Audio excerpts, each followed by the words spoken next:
тұрады.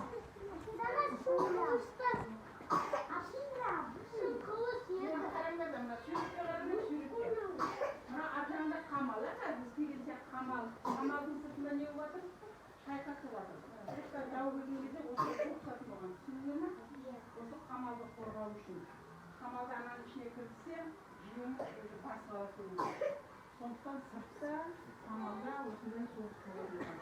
Қылышпен, найзамен соғысатын болған не бұрынғылар? Аналар қылыш. Анау шоқпар дейді ана жоғарыда. Қара, міне қара. Шоқпармен ұратын болған адамдарды басына ұрып шоқпарменен басын жаратын болған. Мынау ер тұмандары. Атқа. Мыналардың бәрі неден істейтін болған? Күмістен істейтін болған. Бағалы күміс байларында осындай күміс ер тұмандары болатын болған. Мынау шоқпарлары. Мынау енді ең алғашқы мылтықтар, ойлап тапқан мылтықтар мынау. 5 атар дей ме, 6 атар дей ме, не дейді мынаны?